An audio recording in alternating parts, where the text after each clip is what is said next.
Hey everyone, Slayer here to introduce Nasty and Friends from BDC Studios, a podcast where two friends who met in the Army Reserves get together and talk about shit. One's a firefighter and the other has a funny laugh. So sit back, get rid of your kids, and hold on to your because it's about to get nasty, friends. Welcome to Nasty and Friends with Pagnasty and Spicy Motherfucking Brown. Bang. Ladies and gentlemen, welcome to Nasty and Friends podcast. I'm Spicy Brown, and I'm here with my main man, Pagnasty.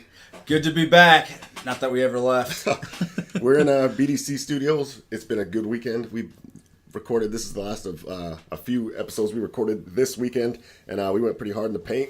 So this is a Sunday morning podcast. It's going to be not 3 hours like typical, probably maybe around, we're going to say about an hour approximately. Sometimes it's shorter, sometimes we'll do 2 hours. We don't know where it's going to go. But we're in BDC Studios. On the background, YouTube, we have some dank memes on there. If you don't know what dank memes are, there's a thing now called the internet. Get on the internet. It's the latest craze. Check out some dank memes. Some of them are fantastic, man. Yeah, I love the internet. Yeah, absolutely. So like I said, this is the same weekend, obviously, from episode 30 to now is all the same weekend, and it's fucking phenomenal. I woke up when we were talking. My tongue hurts a little. Me too. I think, and we both decided that the hot sauce has fucked us up a little bit more than what I thought it was going to. But I feel good. Like my stomach's good. All of that. That's fine. I didn't have heartburn, which I thought I would definitely have heartburn from it. Didn't, but I do have a couple sore spots on my tongue. So me too. My tongue feels like I burned it, and then I got like a blister or something on the side of it. I did poop. That's herpes. Oh, that's right. It's the herpes. I did poop, and it was a little burning, but not bad, you know. Yeah. But that would have been worse, but no, all in all, fucking fantastic weekend. Beautiful. If you didn't check out episode 30, 31, and 32, check them out. We had some real special guests come through BDC Studios, and it was a blast. It was a blast. We also cooked for the weekend. Of course. We did a lot of podcasting. We did a lot of eating. We did a lot of drinking. In episode 32, within 2 hours, we smashed the full bottle of Crown Royal.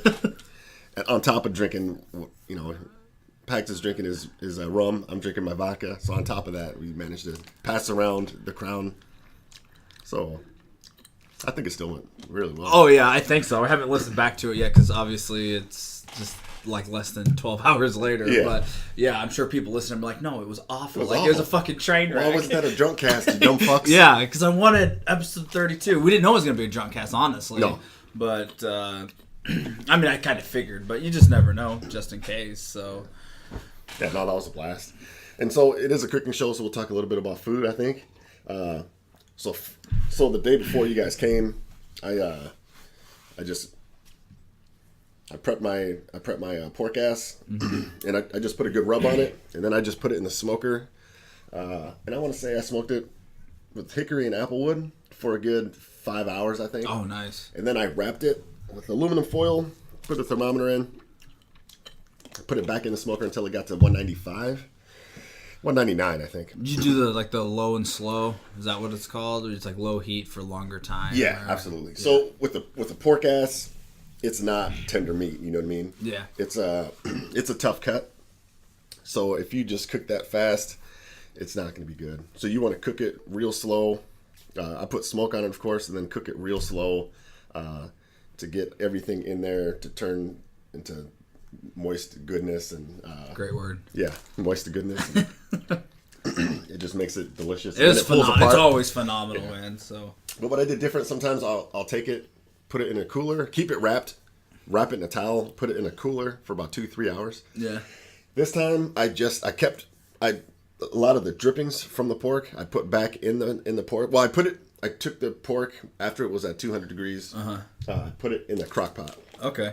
Covered it up, put some of the juices back in there, covered it up for like... And you hadn't pulled it apart at this point? Okay. I usually wait hours if I can to pull it. You gotta let all meat rest.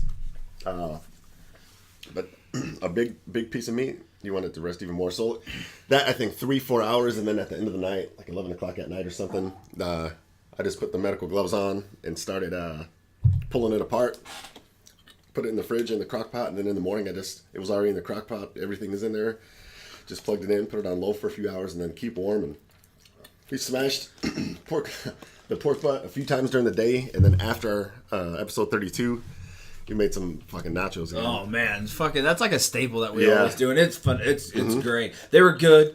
I know we usually put the baked beans like with the bacon. We didn't have that made, but they were still fucking great. Yeah. So you had onions, tomatoes, Jalapenos, black beans. Yeah, use black beans instead of the baked beans, which is still fucking good. great. Of course, a shit ton of the pulled pork, and then I had, I think I had some mild cheddar, and then I had some hot habanero cheese, and just shred it in the cheese grater, throw that on top, with a few different layers. It was Yeah, man, we went spicy all weekend. You go spicy 24/7, Oh, obviously, but yeah, all weekend, and it was great, man. Because even I took like some of the hot sauces, the volcano one, the De La Soul. De La Soul, yeah. Yeah, and put that on the nachos too. It's fucking great. Yeah, dude, I didn't try that. Night, Fuck, that sounds good. I'm getting hungry again. I haven't eaten yet today. Yeah.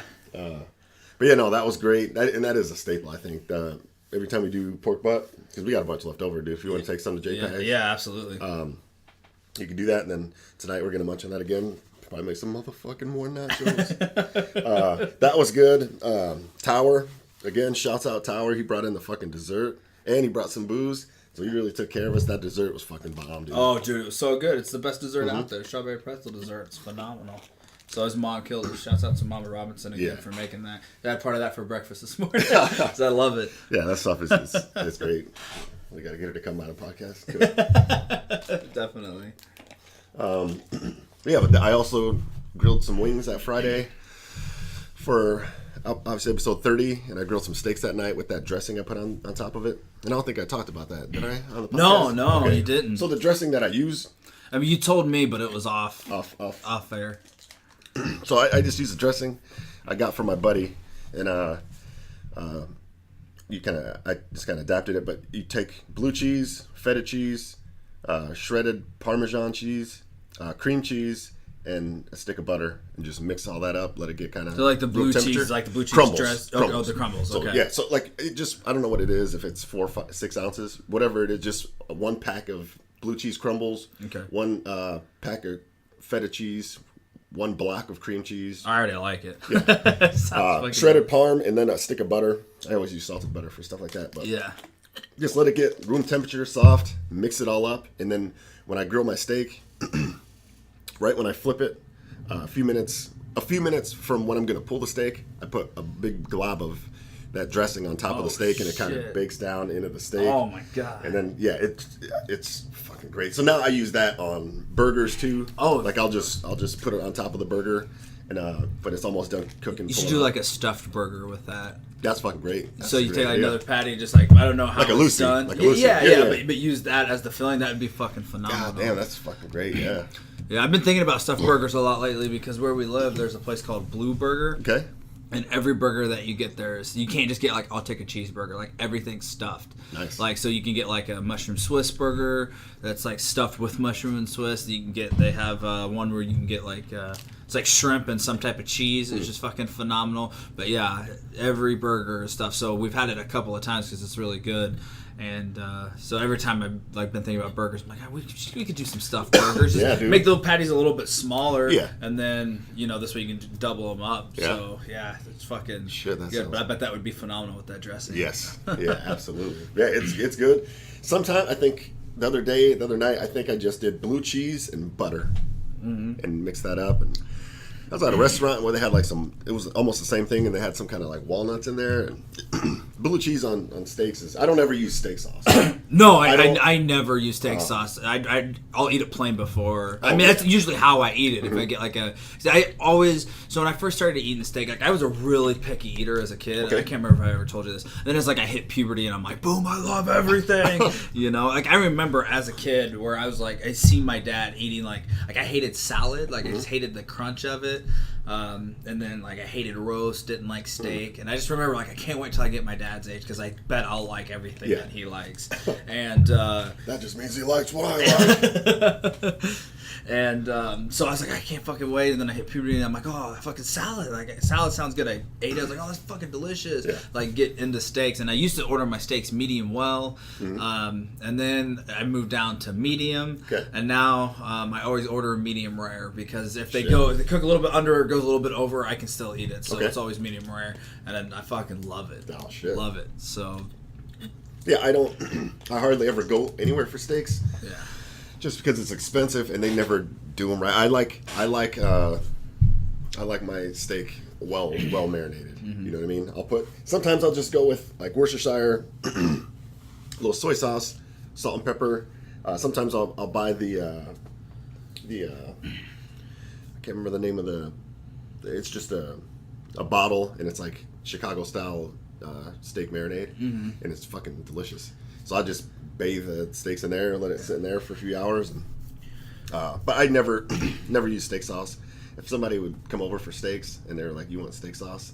I'm like, get the fuck out of here. Yeah. You fucking douchebag. Yeah. Like, why would you want steak sauce on a steak? Did you see that meme and stuff going around about Trump? Because he orders his steaks well done and he eats it with ketchup. And everybody's like, I fucking knew it. Yeah. I knew he would be this guy. And it cracks me up. I'm like, it's disgusting. We used to eat and I don't know if Vito still does this when he cooks his deer steaks, but he'll marinate them and stuff or season them. But I know like when we were younger... Excuse me.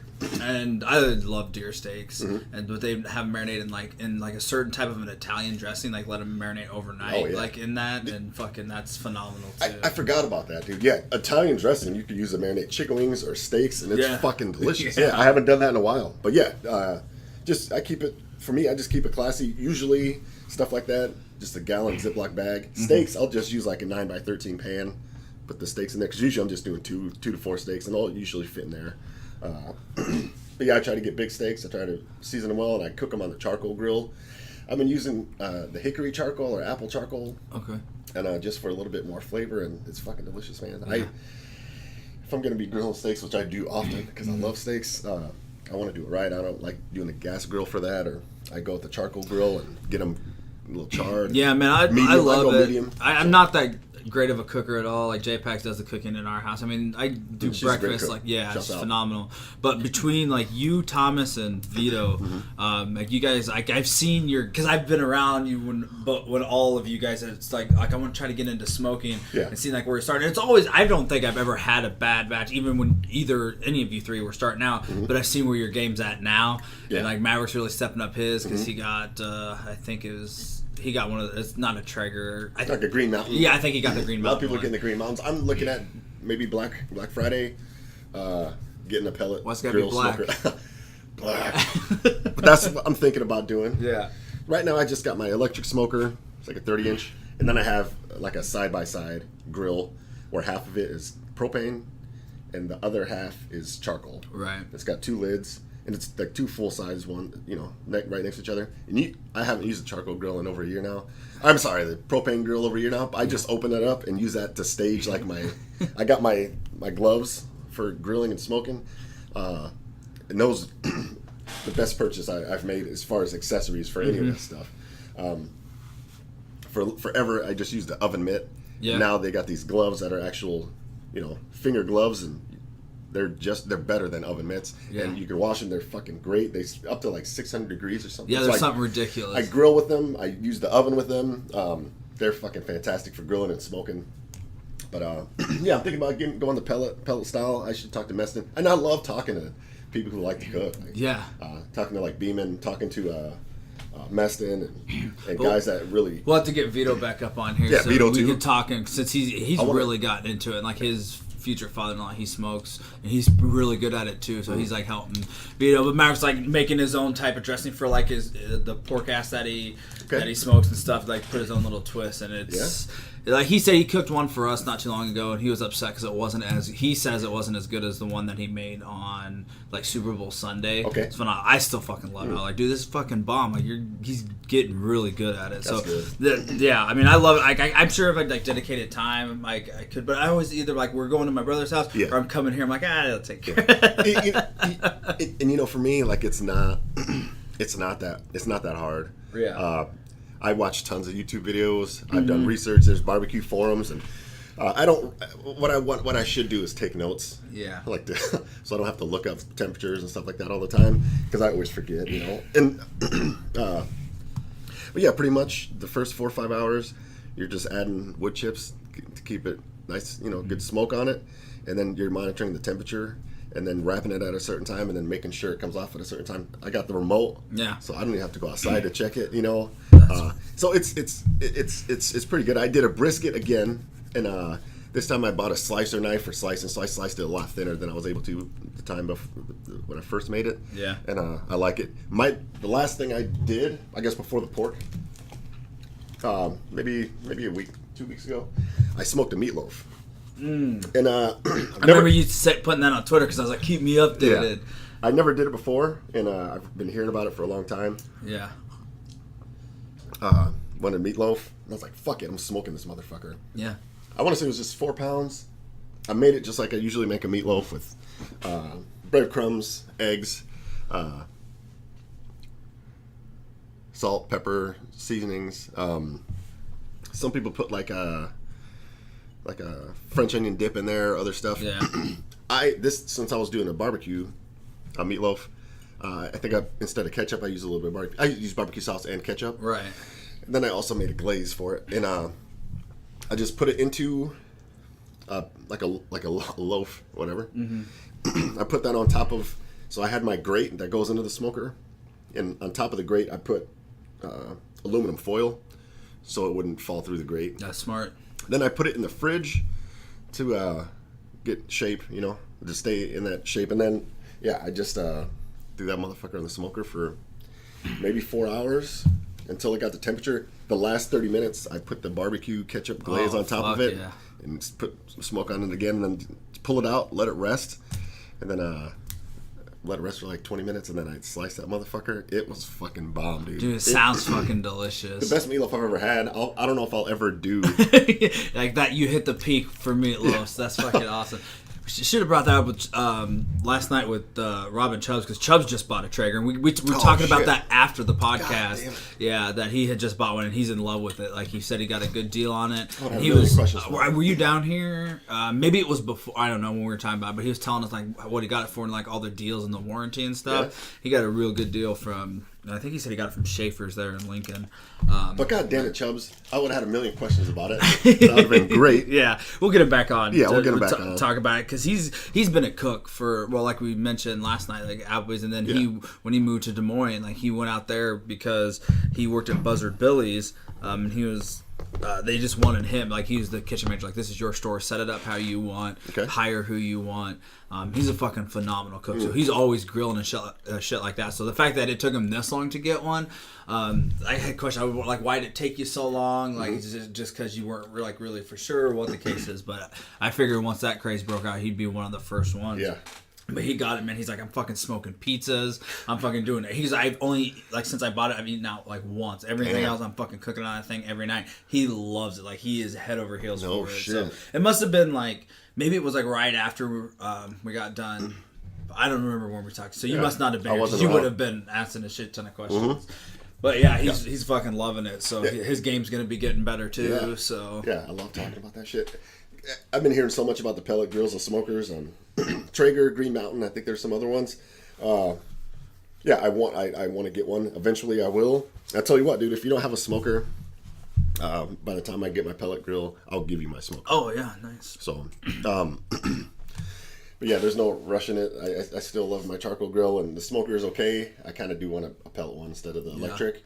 But it's probably a good $500 purchase. Yeah. So I'm not in a rush to do it with the move and other stuff going on. So. Yeah, my dad had an electric smoker, but it was like hooked out on the outside of the shop, and he was starting to get into smoking maybe before he got sick and stuff. But it's like one where like yours, you just leave on your back porch. Yes. It's like sits there. Like this was like attached to the wall and stuff, and I don't know much about it. But I know Jen, we could figure it out. And it does seem easy. And like you said, there's so many forums and YouTube videos, and I think what people do is they just watch and read a bunch of different stuff, and then just like change it a little bit on like what they think and just make it their own.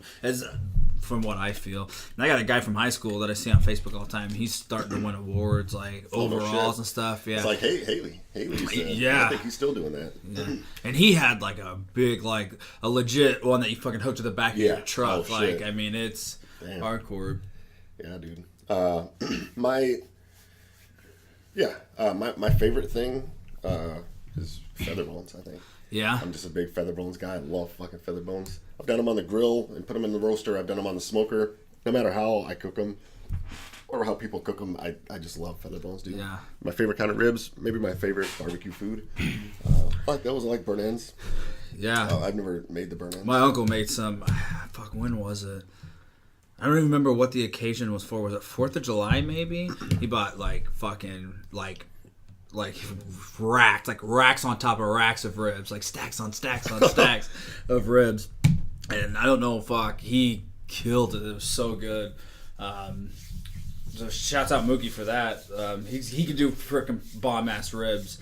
He's pretty good into it. And it's like one of those where like, you got to open it up and spray it at a certain degree angle, like with this apple juice sauce stuff. Oh, yeah. That's it, and people get into it, and it's fucking phenomenal. So his ribs are good. Vito's ribs, he's getting better at it. Nice. So, yeah, I just like I said, I love seeing where everybody's going, and Matt, like, he'll tell me, he's like, this is like my special sauce, but it's really simple. It's like two things, probably like a million people do it. But like this, he's like, try it. Like, what do you think? And so he's like getting it down. So it's exciting, man, and it's like most of us have a passion for cooking, and then especially for other people, and hoping people like it, and just trying new things, and it's definitely something that's exciting. When I was when you're young, I didn't think shit about cooking, and really for me, once I joined the fire department, and did you cook a lot before that, or no?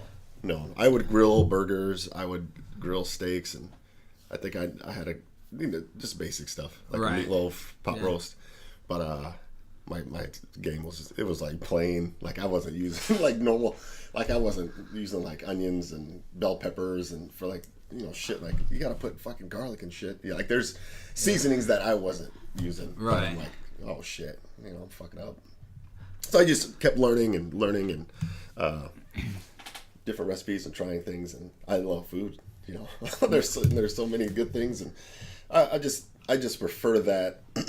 Plus, it's for your money. You're better off doing what you want instead of going to a restaurant. Oh yeah, absolutely. Making mediocre food for you, and you're paying a fuck ton for it. And it's convenient.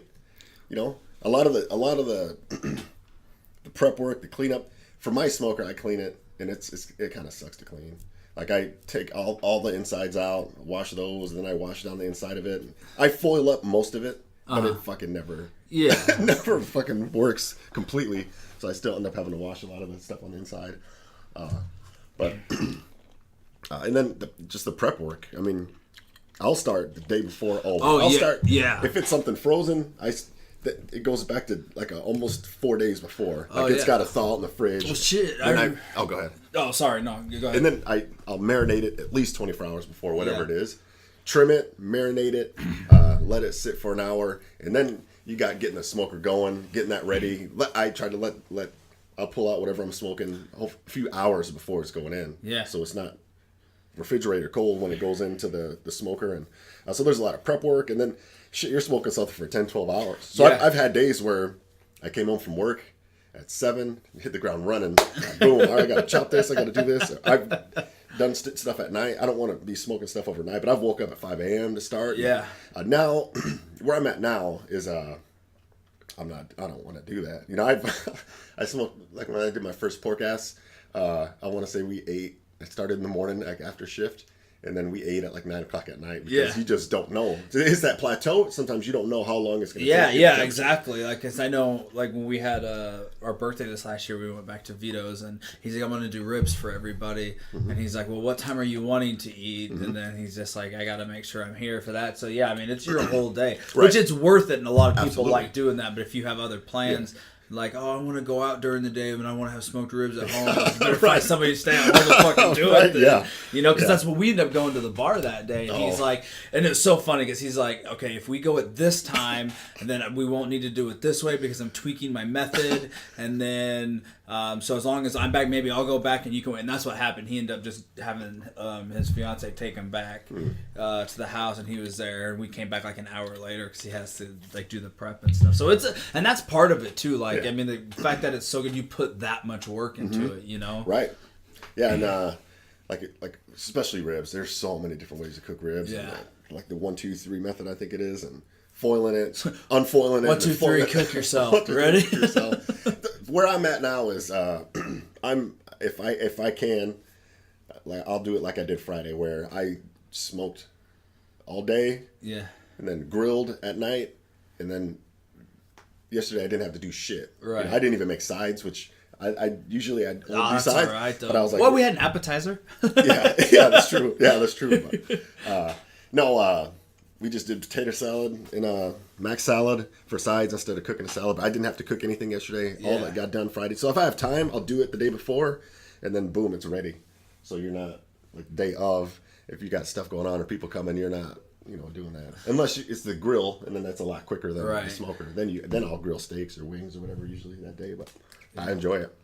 Yeah, it's great, man. You could pretty much do anything with those smokers, man. Yes. Like said pizza. Yeah, I haven't tried that. I want to try that. I bet you could probably smoke some type of a dessert. I don't know how good it would be, but you could probably figure something. Yeah, I don't know. So, but I don't know. Like we don't have one. I don't know if we have a charcoal grill. Like J-Pac's brother got it for us for our wedding. He's like, I'm gonna buy you guys a grill. Do you want a gas grill or a charcoal grill? Yeah. And well, we love charcoal grill, but like gas grills are so much quicker and stuff. So I think maybe eventually, like I said, I don't do any of that smoking. I don't even do any grilling. I just don't cook. Like I said, unless it's like breakfast food usually. And that it's just usually like some type of an egg or something. But like the thing is, I mean, I'll help. Like JPEG, hey, I need this, do this for me. Can you check this? But like if you were to put me in charge, like I'm gonna cook everybody's hamburger, I'm gonna cook everybody's steaks, it might be awful. We might be going out that night because I might fuck it up. But I just never, because then like I never really cooked a lot in like high school or anything. And then when I moved up to Lincoln, I moved in with Rob and Harris, and then like Rob cooked at Applebee's, so then if we grilled out, he always cooked. So I was like, I just never was in a position to learn. And then I got together with JPEG. I'm like, I'm definitely not cooking as good as a cook that she is. You know what I mean? No, let me show you how to do. So doing it wrong. But I love helping. Like I mean, usually like if we're making nachos or whatever. Oh yeah, you'll chop stuff and. But yeah, dude, and there's just certain things that I try to learn and try to do as far as getting stuff. Like steaks, I always let them get almost room temperature before I grill them. They say with steaks, you're supposed to cook it with the lid up, so you're not steaming them. Because I like my steaks to get a little, not charred, but you want your color on there. Yeah. I hate when people grill steaks and they don't grill it at a high enough temperature, and then it's kind of like gray looking. You're like, what the fuck is this? It's supposed to have like black. It's supposed to have the diamond black lines on there. So you're supposed to let it be at room temperature close to. You're supposed to only flip it once, and you're never supposed to cut into it. Ever. Yeah. I've seen people do that at work. Like they cut it to see if it's done, and I'm like, what the fuck? That's like the biggest no-no. All the juices there. So you cook it high at high temp for the quick time, 12 minutes most times, and then it's not losing a lot of moisture. Then I always don't cut it for at least 5 minutes after the grill. Sometimes I'll wait 10 minutes. Yeah. So while that's resting, then I put my garlic bread in or cheese bread and finish up the sides, and then I'll have the dressing on top, of course, but. Just stuff like that, just basic stuff that rules that people should know. But I've seen people flip steaks 100 times and cook it with the lid down. They still come out good. So sometimes it's I think I don't think she ever cooks them with the lid open. She might, but usually if she's cooking steaks, it's like she cooks the burgers, and as the burgers are finishing up, she'll throw steaks. So I'm pretty sure I've never had a shit steak from her at all. Such a good cook. And in the winter, I close the lid just because it's too hard to cook it. Yeah. And then with burgers, I always like put it in like an impression in the top of the burger, and then that usually fills up. And that's what they say. You're supposed to put like a little impression, and then they say don't squeeze down on the burger. Yep. And they say only flip those once as well. I don't think so. I've never heard that, but definitely don't push down, which makes sense. Yep. So. Yeah, man, I love cooking. I'm hungry. Like after this food talk, we might take a break, dude. The smoked meatloaf, I thought it was fucking fantastic. And I always saute, like I'm putting onions and peppers and other shit in there. I think I went with some like red bell peppers for color and flavor. And like those I never put in raw. I'll saute the onions and some garlic and some EVOO with the pepper and saute that a little, get a little soft, just because then you don't have, even after 4 hours of cooking, sometimes it's like almost raw onions. And but yeah, I love meatloaf, potatoes. Smoked meatloaf is a game changer. If you're thinking about doing it, fucking do yourself a favor. Yeah, I'm trying to think if I've ever had a smoked meatloaf, and I don't think I have. I can't think of a time that I had, but so that definitely fucking sounds phenomenal. So the only thing I didn't do, which I was gonna do, and then I was like, we don't need a 5-pound meatloaf, was a lot of times I'll do, like, if we're doing 10 pounds at work or 12 pounds, we'll do like 10 pounds of beef and then 2 pounds of Italian sausage. Oh, sometimes we'll go mild or spicy Italian sausage. Yeah. With the 4-pound meatloaf, I didn't want to do with 3 pounds of beef and 1 pound of pork. It might have been, the pork flavor is strong. Yeah, and absolutely. I didn't. So I just wanted to go with beef so I can get a good sense of how the smoke, affects it. But mixing a little bit of pork in with the beef meatloaf, it's always good. And next time I'll do that. I like if you like deer, like doing like beef and deer for meatloaf is phenomenal. I love deer so much. I like just a straight deer loaf, which is funny to me. Just what do we have tonight? Deer loaf, but which is good. But JPAGs doesn't like deer, and I think I've said this before. She's not a huge fan of it, but she'll mix it in. She'll do like a 2-to-1. I think 2 parts beef to 1 part deer, and it's fun. I like that way better than just straight beef meatloaf. Right. So, but yeah, so if you ever get your hands on some deer, I don't know if Javi has some deer here. I think we do in the deep freeze. You should do that because it doesn't. If you do like the 2-to-1, it doesn't. You could tell like there's a little bit of deer, but it doesn't take over the flavor or anything like that. So, so I would suggest that if you like deer. If you don't like deer, like I think like Rob's wife Ashley, she hates deer. She just doesn't like it. She's not. I wouldn't say picky eater, but I mean just can't decide what you like or what you don't like. She just can't stand the taste of deer. And he had made, and I don't even think he did less than 2-to-1. He just put a little deer in meatloaf. Didn't tell her. She took 1 bite. She's like, "What'd you do to this?" She's like, "Is there deer in here?" And he's like, "Son of a, I didn't think you'd notice." But like I said, only if you like it. But like I said, since I grew up on it, I love it. Damn. Try that. You'll have to let me know how that goes. Definitely.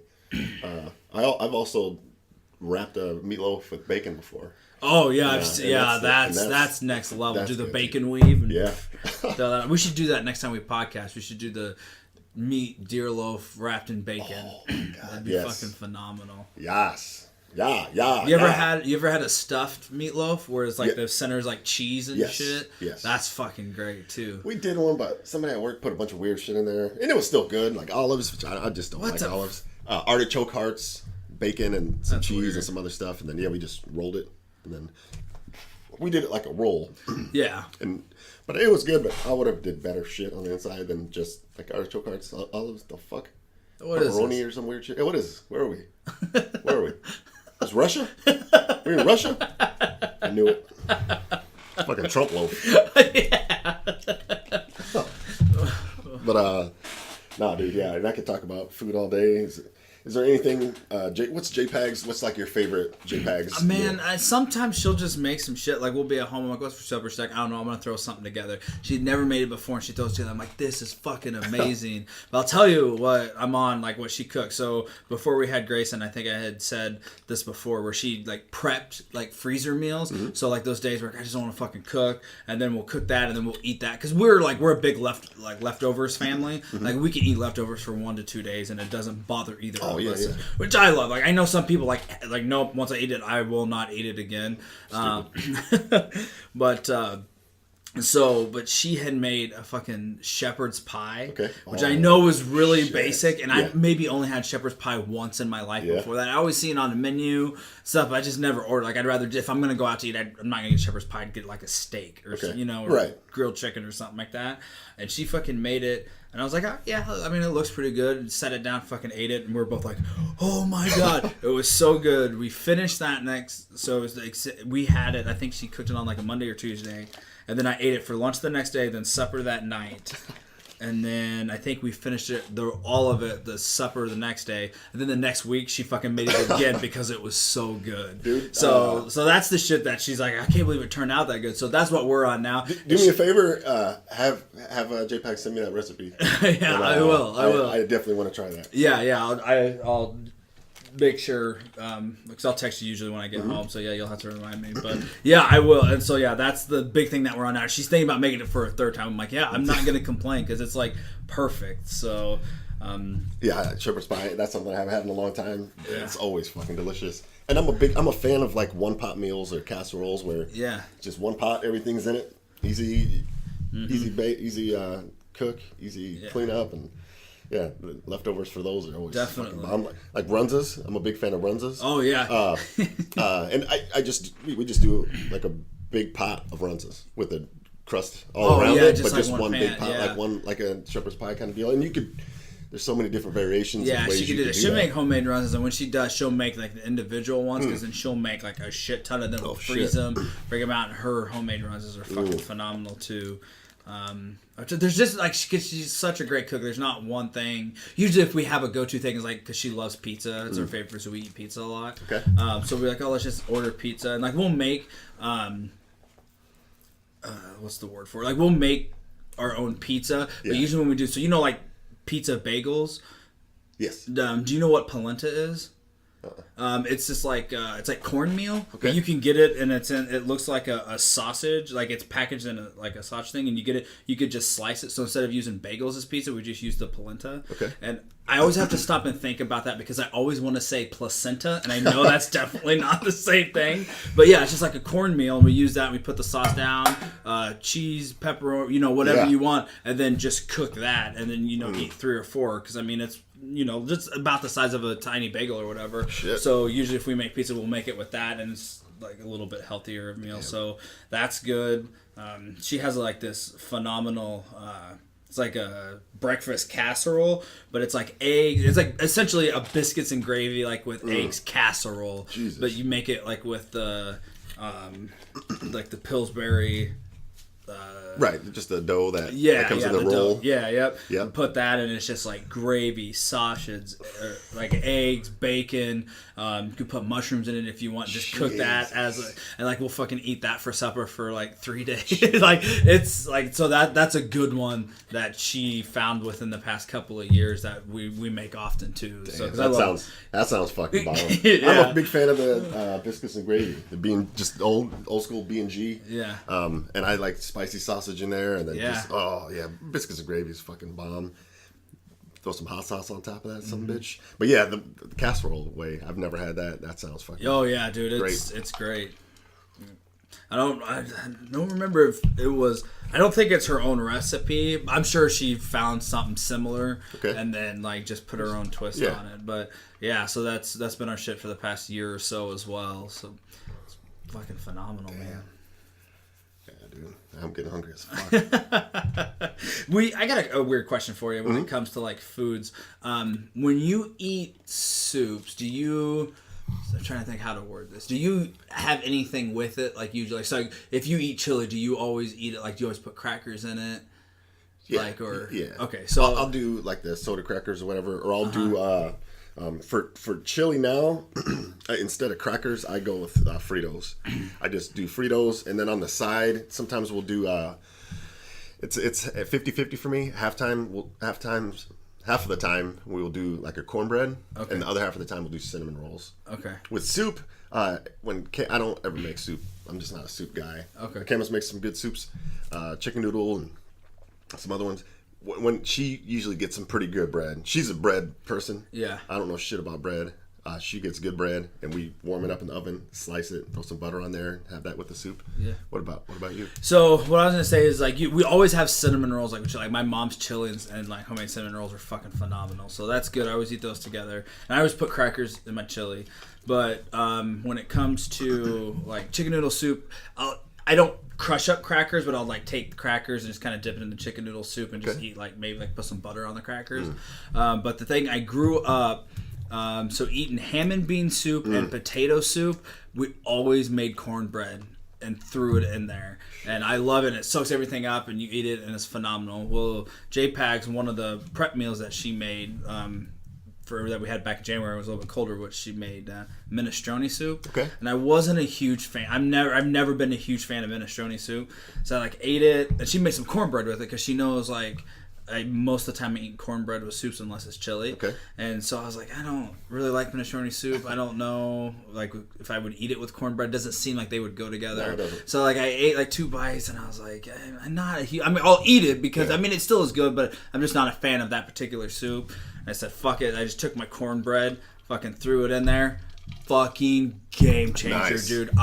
I'm like, this is 100% better with the cornbread. I'm like, you need to make this again with the cornbread to throw in there. Like, it changed the whole soup for me now. Like, minestrone soup. It up and...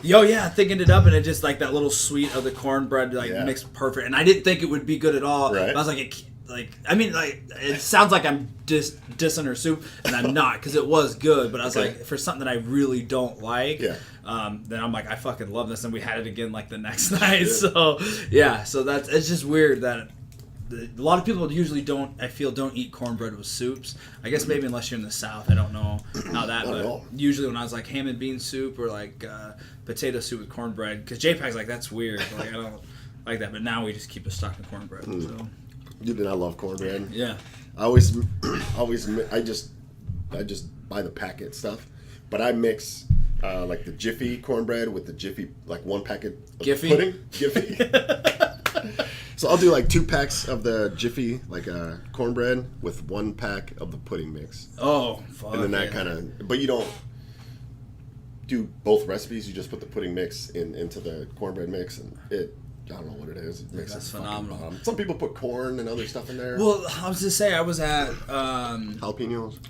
Maverick's house, and I can't remember what B made. I can't remember what they call it, but it's essentially they use Famous Dave's cornbread mix. That stuff is good. Yeah, it's phenomenal. And then it was hamburger and corn and like a mixture, and then you put. It's something weird, but it's like what her mom called it, like years ago or whatever. And then you put that stuff on top of the cornbread. I had never had it. Max was like, this is one of our go-tos. All right. Like, if we have not, like, let's make whatever. It's a weird name, but I'll have to hear it from him. But yeah, it was phenomenal. Like, I ate so much of that. I'm like, that's like JPEGs. You're gonna have to fucking make this. So this sounds pretty similar to what you were talking about. Yeah, I feel. Yeah, but. Yeah, dude, what else? I was going to say something else about, I can't remember. I'm hungry.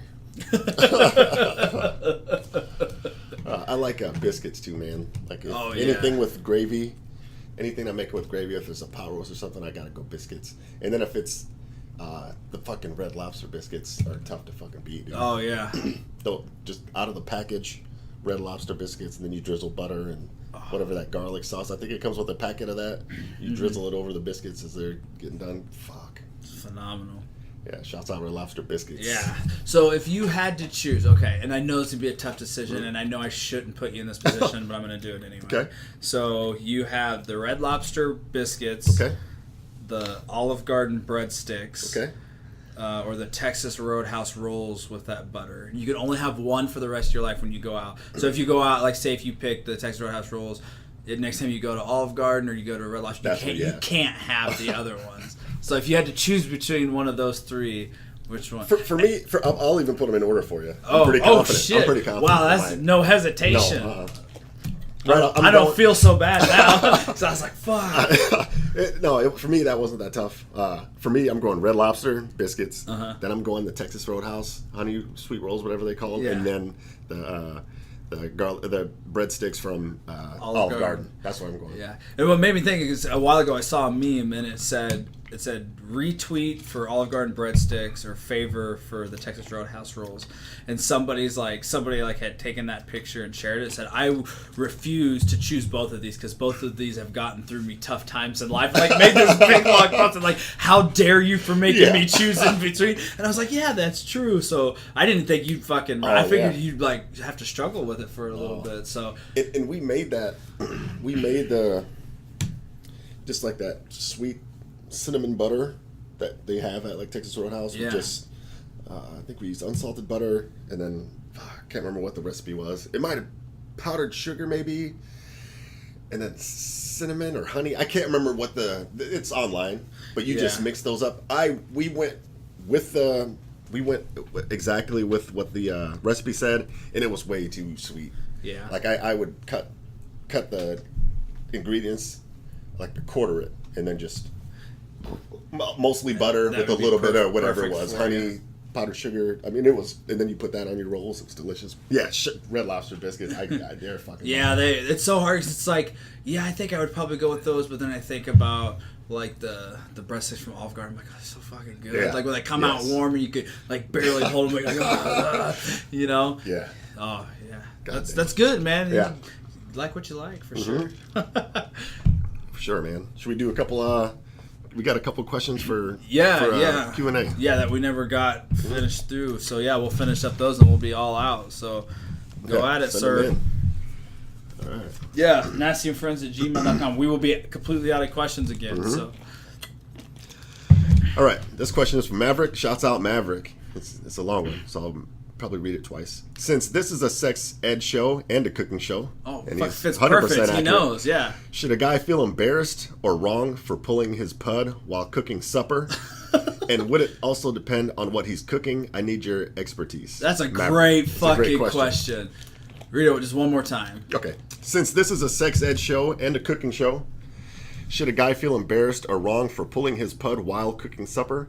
And would it also depend on what he's cooking? I need your expertise. Okay. Well, you never feel ashamed at all. No. That's definitely great question. Don't be embarrassed about the question. No, and the food, I think it does make a difference because I think it just depends on What you're cooking. You know, what you're cooking will get you more excited. Like if you're cooking a nice chicken breast and it's there and you're just like slapping it and stuff, that might get you a little more excited. Yeah. But it's pretty hard not to get super excited over smoked meats, man. That's true. You know what I mean? I just assume that anybody who's cooking like the pork ass stuff, they just have a boner the whole 15 hours they're smoking. I mean, that's pretty accurate, isn't it? Absolutely. Yeah. So I would say that you're just full staff the entire time there. So if you got to take a break 1, 2, 4 times to go in and take care of business. Right. You got to do what you got to do.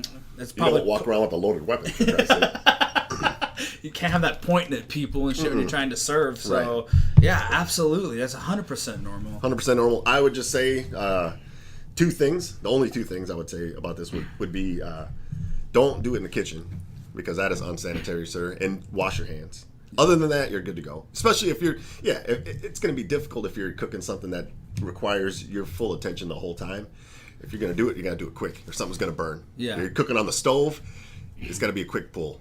Yep. Right? You're cooking a meatloaf. Oh, I got 45 minutes. You can pull as long as you want. Pull your pud as long as you want. Wash your hands and don't do it in the kitchen, sir.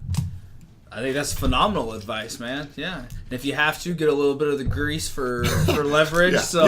Absolutely. If it's Make sure that grease is not hot. Not hot, yeah. Hot bacon Maybe grease. test it on your hand first and then go. Yes.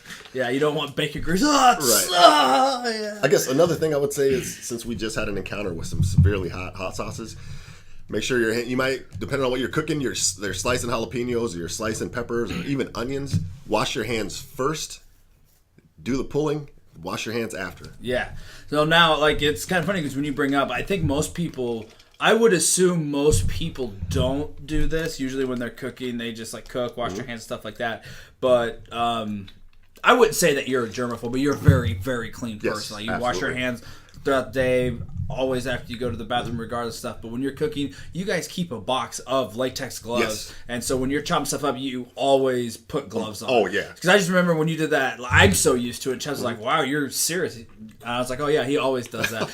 But, I mean, you do it because it's just easier just to take the gloves off. Absolutely. So if I have boxes of latex gloves, they fit well. I'm used to wearing them. Yeah. If I'm chopping up onion, jalapeno, chop them up, take the gloves off. I don't even have to wash my hands right then. Yeah. If I'm mixing a meatloaf, if you're mixing anything like that, you got gloves on, boom, you mix it up. Or marinate with I use my hands for everything. To marinate, to mix meat, boom, gloves come off, they go right in the trash. Your hands are clean, you don't have meat and stuff underneath your fingernails. And, hot stuff, you're chopping up jalapenos, you're chopping up onions, boom, gloves come off, go in the trash. New thing, the gloves, it's cleaner, it's easier, you're not washing your hands 10 times, I glove up multiple times. Yeah, see, I love that, and I've never been around anyone else that does that. So I just think, to me, like, it's totally normal seeing it, but like anybody else, and other people see it, their hands, and people, like, why is he such a germ? No, but like that makes fucking perfect sense. Absolutely. So Because everything I'm doing, it involves cutting or it involves rubbing oil on something and then powder. So what I'll do is my gloves are dirty, but I'm like, hey, throw some salt and pepper in here as I'm mixing it with my gloved hands, and it's just a lot easier. It's fucking washing your hands 5 times while you're cooking. Boom, you're just using gloves and throwing them in the trash, and it makes it so much easier. Yeah, I think people listening, they might like adopt that, because I know like I would if I got into big cooking. I was like, for sure I would have a box of like next time you're in the ER or the hospital, just snatch a pair of large gloves. Yeah, there's like 50 in there. They'll last you. They won't last me long, but yeah, you start using them, you'll love it. You'll love it. Try it out to see if it's easier. I would think it's way easier. It's so much easier. So people are like, fuck that, I'll just wash my hands. But I like it because. Yeah, I think you got a picture of me where we're the very first fucking podcast weekend ever. You were making the rum. We're injecting the ham with rum. Yeah. God damn. Yes, sir. And to go even further on that, I am kind of like the older I get, the more of a germaphobe I become, because the part of town I work in, some of it is low income. You know, we got some areas with homeless shelters, the projects, high rise. Omaha Authority buildings, and some of these places, some of the houses we go into are absolutely filthy. People living in filth. Some of it's mental illness, some of it's drugs, some of it's just people are very unsanitary conditions. Yeah. Some of the people we deal with, they have, especially some people that are homeless. And I'm not bagging on anybody, but people have Hep C. They have diseases. They have TB. They have these things at work. We wash our hands. We wear gloves, wash our hands. We use the alcohol sanitation stuff when we can. We spray the bottom of our boots. We decon, make sure we don't have bed bugs, make sure we don't have roaches, stuff like that. But I'm sure there's stuff that you see. I remember you telling me you've been in a couple of hoarders' house and stuff like that. So I don't like my big ones are roaches and bed bugs. Probably more so bed bugs, just because you can't see them as well, and those are both two things you do not want to bring home with you, because once it's hard to get rid of. Right. And I've seen some infestations that'll make your fucking skin crawl. Oh. That it just gives me the heebie-jeebies. I don't. Like you could blood. Fuck, give me blood all day. Like it doesn't. If it's a real bad amount of blood, like from a bad fatality. Yeah. It doesn't make me queasy, but it's kind of like, oof, that's enough blood. He's dead. He's got to be dead, kind of thing. It doesn't make me feel good, but but when you see, like, you go down into a basement and you just see cockroaches everywhere, or you push over a mattress and you see bed bugs in the blood or the poop that they have, it turns the box spring like black dots all over it. Oh my God. You see stuff like that, and on top of that, like food and trash and. You see things like that, you're just like, I need a shower immediately. I want to change clothes, shower, and spray my boots with Sanifoam and stuff like that.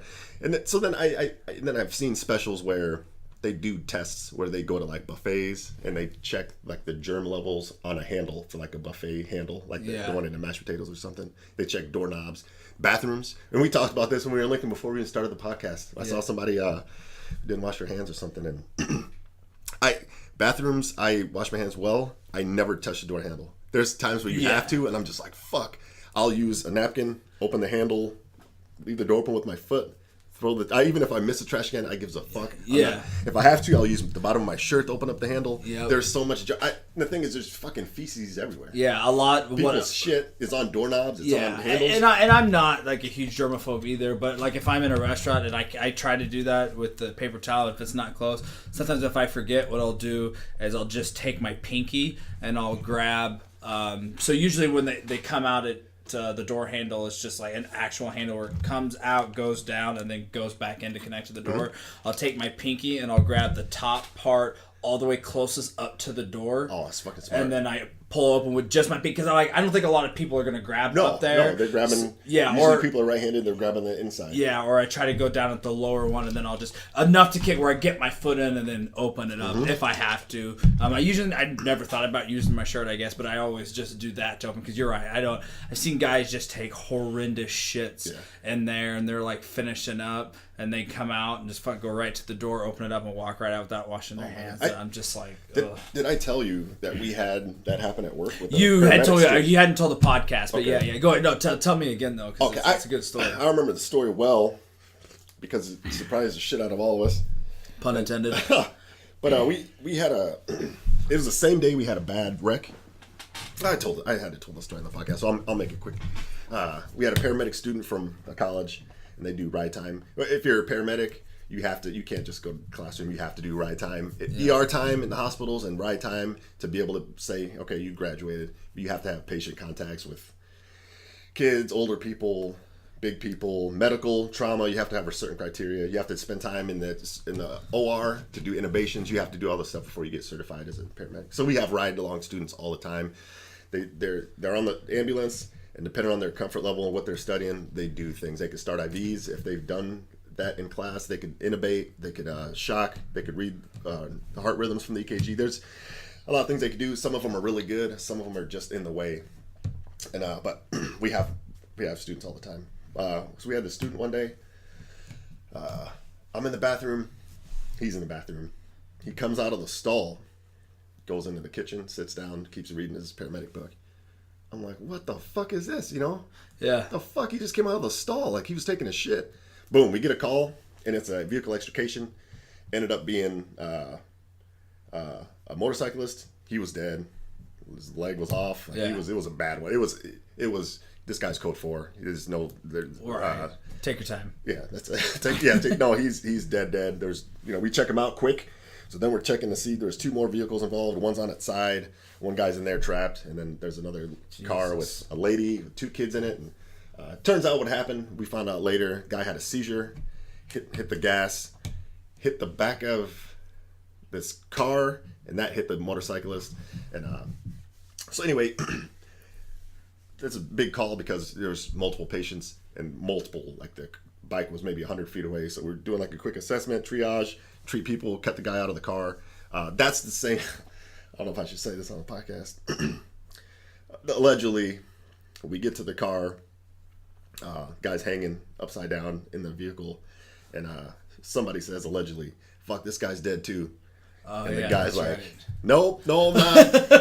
I'm like, oh shit. So we stabilized the vehicle, cut him out, Anyway, I mean, that's good. He was conscious enough to say no. Right, but how horrifying is that? Like, you're hurt, you're trapped, and the fire department's like, this guy's dead. No, right here. That's horrifying. That's usually not how we operate, ladies and gentlemen. But hey, man, I mean, it's a quick assessment. Right. You're trying to figure out. There's multiple patients. Right. I think anybody rolling up on scene, and at first it's just 4 of us on the truck, the ambulance, and then the engines was pulling down the street.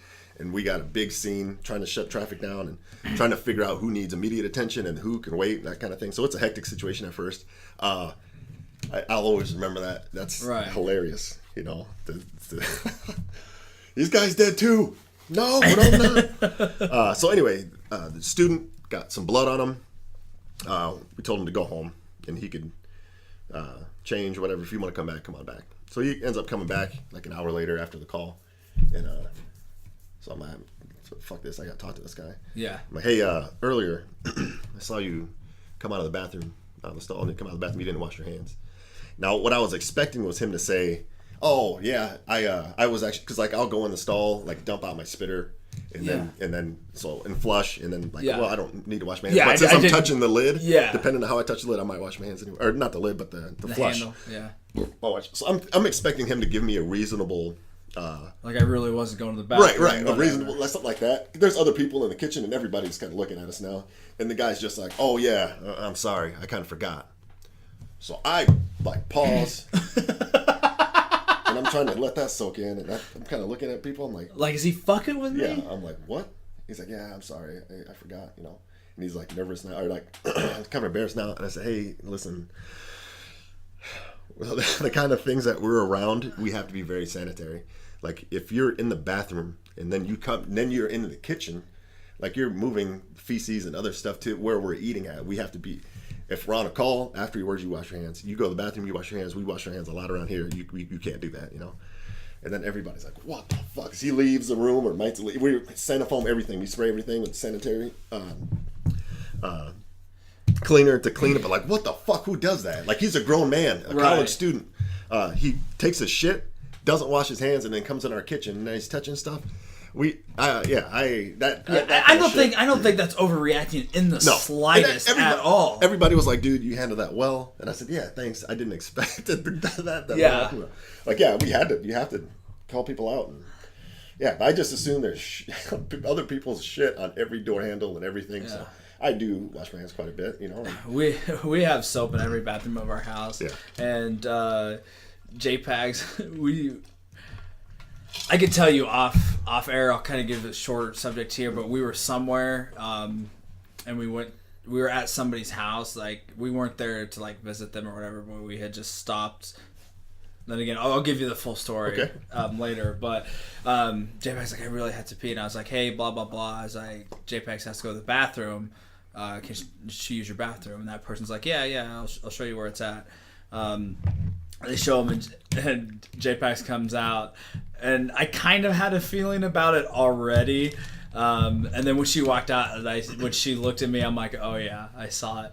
And so then we were heading back home, and she's just like, that bathroom, there's one bathroom in the entire house that I'm aware of, and they had no soap, not even a bar of soap.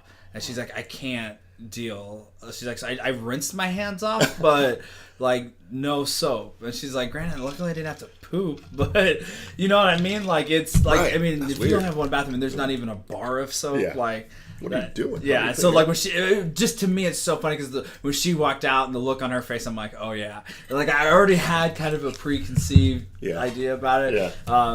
So it was funny, but yeah, I don't think there's nothing. I mean, there's like some germaphobes, like people who won't shake hands, you know, and I get that. Wherever, I mean, we're not that bad, but yeah, wash your hands after you go to the bathroom. Like, that's just fucking common sense, I feel, you know? Yeah, and I keep hand sanding. I got like a little thing, a little carabiner inside my backpack. Yeah. I got a little thing of hand sanding inside my truck. And talking to Cam, she doesn't like hand sanitizer. She says, you know, the more stuff you're exposed to, the better your immune system is. And I agree with that. And I said, yeah, I'm not that bad where I don't shake hands or do anything like that. But if I can avoid it, I try to keep my hands clean, and I avoid putting my hands in my mouth, and just because there's a lot of dirty people out there, and I don't want other people's shit in my mouth. Yeah, absolutely. But yeah, dude, thanks, Maverick. That triggered a 30-minute conversation, dude. That was a great question. A solid question. It's fucking great. Let me get to the next one here. This is great. This is for Pagnasty, and it says. It says, have you ever drank any JPEG's breast milk? If so, did you like it? Chico Rodriguez. Oh, shouts out Chico. Yeah, fuck yeah. I have not, actually. And I had a point where I was going to try it because I was making G a bottle, and I was testing to see how warm it was, and it was just right there. And I looked at it, and I was like, I should just try it. I will try it. It's not that. But then he started crying, and I just wiped it off really quick and went. But I have not yet, as of this day. So I'll make sure that I try it before we podcast next, and then I can let Chico know for sure. Nice. But have you ever had anybody's breast milk? No, never. So, but no, I'm sure it's. I mean, I've heard it's just milk or whatever. So, but yeah, I don't think it's weird at all. I mean, I'm not gonna put it in my cereal or something, but just take a shot. It's got to be good for you. Yeah, it has to be, right? Yep. Last question. All right, this question is for Tyler. What is your biggest life accomplishment so far, Tyler? What is your biggest life accomplishment so far? Nasty and Friends podcast. I would say for sure. I mean, I would say there's a Nasty and Friends podcast. We're both dads. Yeah, so that's probably next. Yeah, that's definitely number 2 for sure. I don't know. I don't have it's not like I've accomplished a lot when it comes to. My job or anything. I mean, it's just a basic job or whatever. So I don't do that. But I would say, honestly, for a real answer, and Nasty Friends is a real answer. I love, because this is something that I wanted to do for a couple years before it happened. I think it's, when I say successful, it's successful to me that we have people listen. I have people, random people, we had Tower. We've never met Tower if it wasn't for this podcast, you know. And so that... But I would just say the people in my life that I feel like I'm very successful when it comes to that. Like Robin Chubbs, I mean, you just heard how much we're into there. Best friends with you and there's Harris and all the family and friends that I surround myself with. There's not a lot of any type of drama or anything. I know I haven't seen these guys probably. So I haven't seen them since October. Shit. You know what I mean? And it's just they're people I know I don't have to work at friendship. I don't have to text them once a week to make sure we don't lose friends. you know, like I can show up anytime, like, hey, I need a place to stay, or like if I needed money, like, hey, can you get me this? And no hesitation, you know, if they could afford it. So I would say that making my life, like, I'm just happy all the time because of who I surround myself with. So I would think that for sure. Dude, I was, before you even started that, that's where my head was at with me too. Like, yeah, I don't, I wouldn't say anything about work or school or anything like that. Yeah, those are I have some good accomplishments there, and I've done some things. But for me, it's more about where I'm at, just with the people I know, the people I surround myself around, and being happy, being happy as fuck.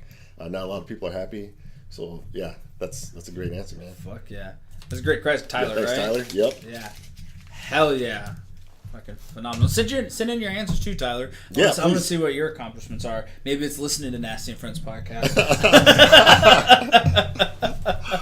Oh man, that's awesome. Well, we're at hour and 4 minutes, man. Yeah, that's perfect. That was our guess. We said approximately an hour. Yeah, I think we can start wrapping it up. Yeah, absolutely. I don't know when we're going to get together again. This will come out. It's going to be, you know, in a few weeks. Yeah, from today, when we're actually recording. Yeah, because I'm not for sure. How it depends on when the other ones. We're still waiting on a couple of things. Got to edit and stuff like that. When we'll get those up. But yeah, it'll come out, and hopefully we'll be together. You know, again before then. I got it pretty busy next fucking couple weeks. Okay, so same. Month. So we'll get something figured out. I know you guys are moving and shit, so that's gonna be insane. But we'll get something figured out. If not, we'll definitely do a prison call. Yeah. You know, touch base and shit like that. So I think anybody listening right now, and especially you get a chance to go see Logan. Have you seen that? Do you want to see it? Do you have any? I think the boys seen it. Maybe. Okay. If not, I want to talk about it because it's phenomenal. Okay. It's the best X-Men movie by far. It's rated R. So Is it in the theater now? Yeah, it just came out last week. Okay, it'll be on 1, 2, 3 movies soon. Yeah. So yeah, you guys watch it. It's fucking phenomenal. I'll just leave it there. I'd like to talk about that. At that point, by the time we get together, it should be a couple months or something like that other people should be able to see it, and I won't mind spoiling it and stuff like that. So yeah, I told you I went to see Split, and then I went to see Get Out. Yeah, both of those were fucking phenomenal. Right. Highly recommend both of those. I saw Jordan. Is it Jordan Peele? Jordan Peele. Yeah, that he said that movie is made for the theater. So like, if you're gonna watch it in theaters, like it's made to have like the way like the sound and stuff is. He's like, you'll probably. I'm paraphrasing. I don't remember exactly what the tweet said, but I'm sure he's like, you would enjoy it after like that. But it is strictly made for the theaters. So, which like I've heard nothing, but it has like a 99% on Rotten Tomatoes, and it's weird because the one fucking guy who didn't give it 100%, like his review sounded like he didn't even watch the movie. So like he's just being a fucking cunt about it. Yeah, so. It's solid. It's next level shit. Like it's brilliant for him to come out. I think for his first time, and then come out with something like this, and it not just being like the formula of every movie, just being like, no, we can make things better, we can do things different. Fantastic. I was listening to a podcast. I wish I could remember who said it, because I'd give him credit, but they're like, Jordan Peele came out with this movie and it's fantastic. Maybe M. Night Shyamalan should try a comedy. try to write a comedy, you know? That's fucking great. So it was. I don't remember. It was a comedian. Might have been like Josh Wolf or Joe Rogan or somebody on Joe Rogan's podcast. But yeah, I'm like, that is fucking hilarious. And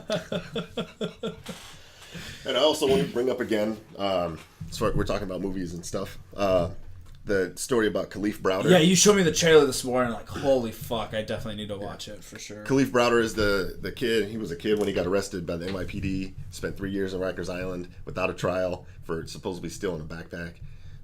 While he was in there, he spent 800 days in solitary confinement. He was beaten by gangs. He was beaten by the correction officers.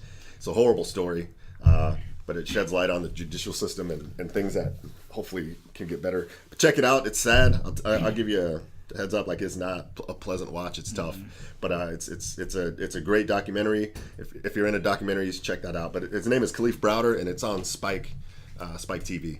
Khalif Browder. Yeah, man. Shouts out to him. Hopefully, it's a shitty story, and I don't wish that upon anybody, but if something changes from that story, man, I hope something does. Yes. That just the 2 minute 4 second trailer fucking got me all like pissed off just watching it, and just made me feel horrible. So, but yeah, I need to watch it. You hate hearing about that stuff, but people need to hear about it for sure. Like it's fucked. I don't know what you would fix, but it can't be. Like somebody has to do something. Yeah. So agreed.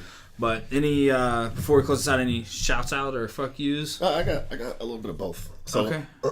So Let me go first. Oh, I only yeah. have two. Okay. So I have one shout out and one fuck you, and you figure you probably have more. So if you don't mind, No, please. I have shouts out to Smoked Meats just because it's fucking phenomenal. And I guess shouts out to all the nasties out there, everybody Yes. listening. Thanks for sending the question. Fucking solid, and sharing all of us, following us on Instagram, Twitter, and everything like that. And then fuck you to Germs. That's it. That's good. My fuck yous. I just got a quick fuck you to Trump because if he's putting ketchup on well done steaks, that's fucking weird, bro. I still got I got my Mexico hat on. Still. Having it on all weekend. I'm still on some free Chapel shit. So that's my fuck yous. My shout outs go to Cam and JPags for obvious reasons. With Cam this weekend, she fucking killed it. She's always on point. Yeah. Like she sometimes she's not even in the room and somebody asks me a question and I'll be like, man, I don't know. Cam will be like, it's this or whatever. Like Yeah. she's always on point. We always feel like we always do forget something. Like, oh, we didn't do this. Cam's like, I got it. Like, Yeah. we didn't even talk about it. Like, how do you No, we know? needed She that. just has that sixth sense. Yeah, It's awesome. she's so good. She's been an MVP this weekend and she's helped in all aspects from cooking to setting up to everything. So big shouts out to Cam. And then JPags is always holding it down. Yeah. Fuck yeah. Big shout out to her, Grayson. It's all love. So give them my love when you return I home will. today, sir. Yeah, because I'll have to give you that fucking Recipe for that shepherd's recipe. Shepherd's pie. So fucking good, man. All right, man. Well, it's been fucking blast last Absolutely. weekend. We'll get something set up. Hopefully, these will be coming out soon. So, like I said, it's always fucking phenomenal doing this. It's so much fun. And hopefully, you guys are enjoying the non-animal facts. So, Right. We don't know. I mean, we know the premise of it, but we don't know what's going to happen with it. So, I'm sure it's going to be phenomenal. So, shout out to Rob Long for doing that. It's his idea to change it to what it's changed to. We love the idea. So, you got to switch it up. I mean, you can only do. I mean, there's a shit ton of animal facts, but it's got to get. No, I love it. I love it that he and wanted stuff. to change it up, and I love it that he had a great idea. Yeah, So, because he had shouts out. texted. Yeah, he texted me, and he was just like, "Since you guys are technically in season 2 of the podcast," I was like, "Dude, I fucking love it. That's awesome." So, Instagram, Twitter, Nasty and Friends. Send questions to nastyandfriends@gmail.com. Like us on Facebook. We try to interact as much as we can. Yeah. We're not big social media people usually with it, but we fucking just. It's fun, man. Yes. It's fucking blast. We're completely out of questions now, so we definitely need more for next time. So maybe we'll have to do the push because we got a lot of questions and we're all about it all over social media. Yes. So. All right, guys. Be safe. Love each other. Love yourself. Have fun. Laugh every day. Remember, life is simple. Don't be a dick. Night, sluts. The story continued. Corby and JTT have a past that is hard to believe. It's so outrageous and almost impossible to verify. Just like the Richard Gere gerbil rumor from the 90s, you know that it's probably true, but it's so embarrassing that Richard Gere himself will never comment on the story. It's that same sort of situation for Corby and JTT. If they address the rumors, then it must be true, right? The day is July 28th, 2010. The place is Huntsville, Alabama.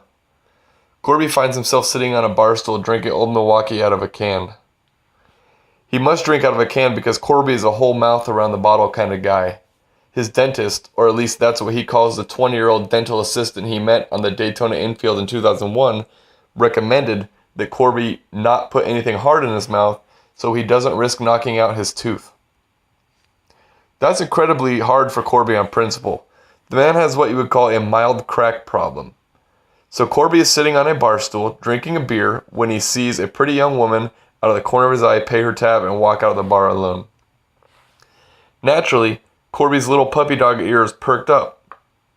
It had been quite a while since he laid with a woman. Corby gets up off his bar stool, throws a $5 bill on the bar top, and tells the bartender to keep the change. He puts on his black leather jacket and walks out the door behind the woman. He intends to end his dry spell tonight. Corby follows the woman back to her Lincoln Park apartment. He never gets closer than a city block to the girl as he is following her. The girl walks up to the front door of her apartment, unlocks the door, and goes upstairs to her room. She turns on the light and closes the blinds. Her bedroom faces the street. Corby has a perfect view of her room as he hides in a bush across the street. Corby notices a trash can around the corner of the house. he devises a plan. He's going to push the garbage can under the cantilevered roof over the front stoop so he can crawl onto the garbage can, onto the roof, and into the window once the girl goes to sleep. Corby patiently waits until the woman goes to sleep, about an hour or so, and then he makes his move. He climbs up to the front of the house and in the window. She is still sleeping in her bed. He takes his t-shirt off and throws it onto the ground. He then jumps onto the bed and puts his hand over her mouth. He starts ripping her clothes off as he should move fast because the woman is naturally being loud and trying to fight him off. The woman puts up a fight. She eventually gets to her feet and pushes Corby. Corby falls over and falls into a vase. It breaks as it hits the ground. The woman runs for the door and runs downstairs. Corby knows that he has seconds to get out of the room. He escapes out the front of the house as fate would have it. As he hits the ground from jumping out the window, Corby notices a tall man riding a BMX bike down the street. Corby flags him down and begs the man to give him his bike. Corby is literally on his knees begging. The man tells Corby, "I'm not going to give you my bike, but you can ride on the pegs." The two men ride off down the street, escaping the family of the woman he attempted to rape. When Corby and the man he just incriminated get a mile or so down the road, Corby says thanks and offers to buy the man a beer. The man says to Corby, quote, "How are you going to buy me a beer if you don't even know my name?" Corby says, "Well then tell me your damn name, I'm thirsty." The man replies, "My name is Jonathan, but my friends call me JTT." Terrifying moments for a woman who woke up to a strange man in bed with her. The woman screamed. Her brother rushed in to help and tried to fight the offender off. That break-in happened early this morning in the 500 block of Webster Drive in Huntsville. WFF 48's Elizabeth Gemma caught up with the victim. Elizabeth, emotions were running high. And Mark, the woman, the victim, tells us that a man broke into her house and tried to rape her. Her brother went in and he tried to help her out, but the man got away, leaving behind, though, evidence of his visit.